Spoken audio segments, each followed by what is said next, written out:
You never know when a disaster, an earthquake, or some other event will happen. The faster you find somebody, that means the faster they can be rescued. In the search and rescue world, they speak of the golden hour. If you find someone within an hour of the incident occurring, the odds of survival are much higher.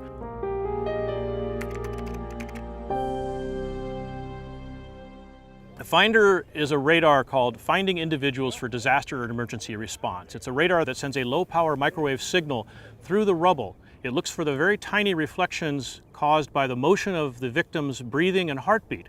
We were approached by the NASA Jet Propulsion Lab about some new technologies they had developed and what we thought they could be useful for in the civilian emergency response world. We've been out here testing now for about a year, on and off, improving the project, working with the Virginia Task Force 1 Urban Search and Rescue team.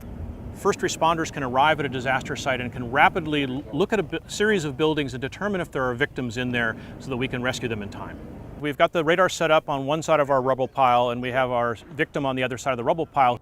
The radar sends out a continuous, very low power signal. It's about 1,000th of a watt, which is about 1,000th of what your cell phone puts out. And we look at the reflections coming back. So now the radar is looking through this pile of rubble and we'll collect some data. We can see the heartbeats, that we know that there's somebody there. We can detect that because it changes, whereas the rubble does not move. This allows us to distinguish the reflections from a human from those of an animal, which will have a different heart rate or different respiration. And the rescuers can come in and remove the rubble and rescue the victim.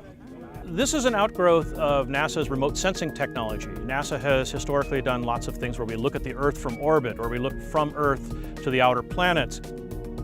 This will help a lot of the smaller teams, the local fire rescue people, such as Moore, Oklahoma, Oklahoma City, or some of the other areas where a tornado comes through, collapses buildings, schools, houses, and the only people there may be an engine crew.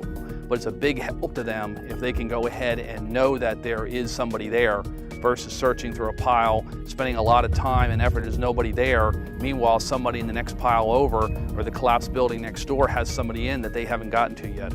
The whole unit itself weighs less than 20 pounds and will be able to be hand carried. It fits in overhead compartments of aircraft. It fits in the trunk of a car. It's very portable. It'll be easy to use. This is probably the greatest advance in the last 30 years.